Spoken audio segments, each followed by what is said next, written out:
And we are back. I'm going to hit that watch button. We've got a PvP on our hands. It's Crank versus JYP. EG leads Axiom 3-1, which means Axiom has been backed into a corner, and now it's time for their captain, their heart and soul, their playing coach, Crank, to come out and give him that much-needed win.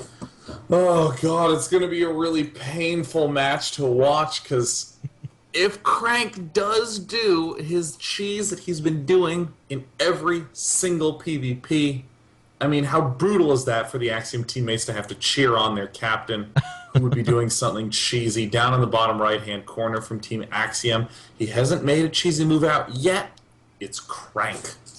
And up in the top left, from Team Evil Geniuses, it is JYP. JYP recently making it onto Reddit as he sang at Nesty's wedding. It's kind of a lesser-known secret that JYP actually has a beautiful voice and is quite fond of singing, as every single Korean is. Karaoke is actually very popular in Korea. I don't know if people knew that or not. It's something that some are good at and some are not. An example would be Slog4 should never sing karaoke, whereas... No, I'm just kidding. He's pretty good, too. Select should sing karaoke. Select should sing karaoke? Yep. I should not sing karaoke. Who?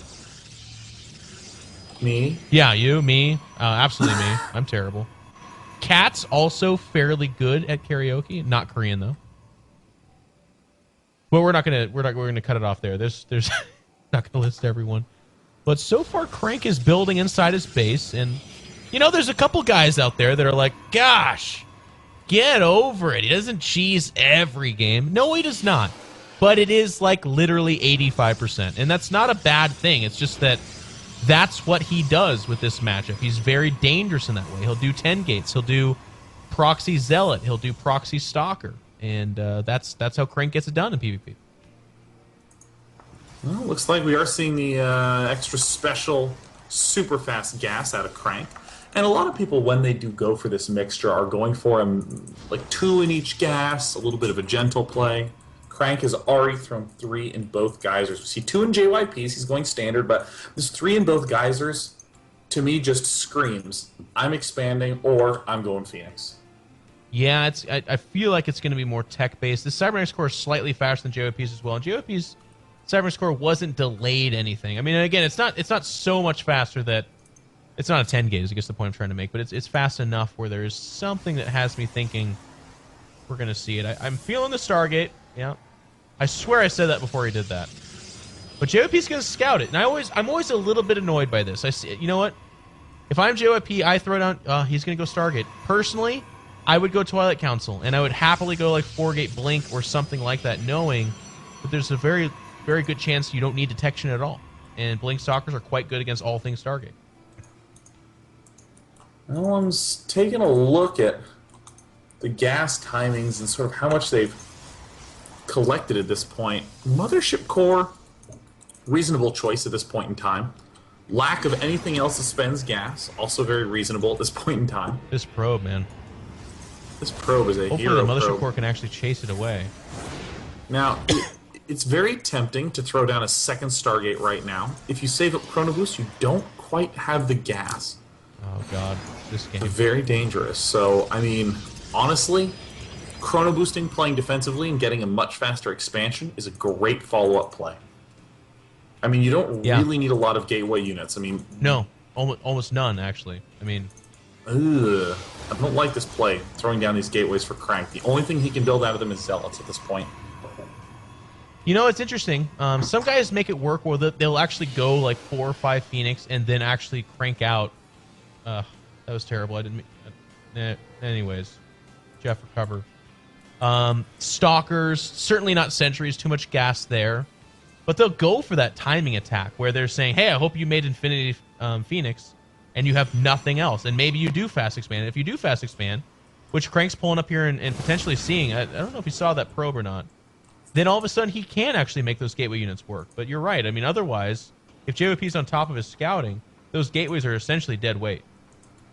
Yeah, I mean, Phoenixes are just so strong. I mean, both of you are going Phoenixes, and you get the Phoenix lead. What happens? You get into a battle, you win, and you have 3 or 4 Phoenixes left over.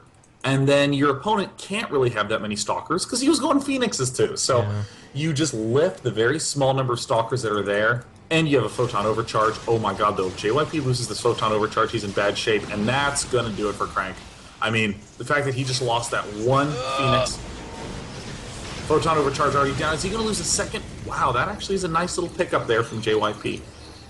Yeah, JYP does lose the Mothership Core in that exchange, but they trade 1-for-1 in Stalkers, and as we can see, Crank is the guy that's building more Stalkers here. Actually, it looks like we're going to have a major engagement. JYP pulls up. He gets one Stalker, but by doing so, his other Phoenix does end up getting shot down by Crank. So Crank with a nice little exchange there, and somehow, all of a sudden, see, this is what I was talking about. Crank is on equal Phoenix count, and he's ahead in Stalkers, and there's no Mothership Core. It's a really weird exchange, and there's a Void Ray being made for JYP. I mean, it's so tempting to do those really aggressive lifts, but I mean, you just have to maintain that Phoenix lead. Whoever has that Phoenix lead, it's going to be huge. And we also see that Crank is trying to pick off this pylon that's literally sitting in his base. He's going to get it. Oh my god. Oh my god. What do they call that, Sean? Oh my god, it is a... He got Artosis pylon. And that's it. I mean, that's it. That's just how it goes. He's not even building he's building the pylon now. It's going to get focused down. Crank picks off the weakest link in that chain of JYP. And there's I mean, he's picking up a Stalker, but big deal. And now probes are dying. This is critical damage. Oh, JYP was in golden shape, and then a little bit of miscontrols. Okay, it's evened up, and then it's always in that moment where you think, wait a minute, do I have another pylon here? Crank's just going to do some simple kiting. Oh, gosh, it hurts so bad, Jeff. The GG goes down. Crank, with a simple push, picks off some key mistakes, and done game. You know, I feel like Crank was in a pretty okay position, all things withstanding, but if there's a couple more pylons there, who knows what that additional Void Ray does? I mean, it's like 1 second away from popping out. It immediately kicks in its power, and then it starts shooting down these armored units. Maybe that's all it takes, because if Crank loses these units, that's game. I mean, it's basically a timing attack. You cannot lose these Stalkers and Phoenix and go on to win that game after that. But JYP making the critical mistake. I mean, this thing, we call it an Artosis pylon. That dates back to NASL Season 1, ladies and gentlemen. That's 2010. Prodot, someone needs to make this shirt. Been making single pylons since 2010, because that's what we've been doing, that mistake right there. And you know what? Hats off to Artosis for living the legacy and braving the world with this named after him.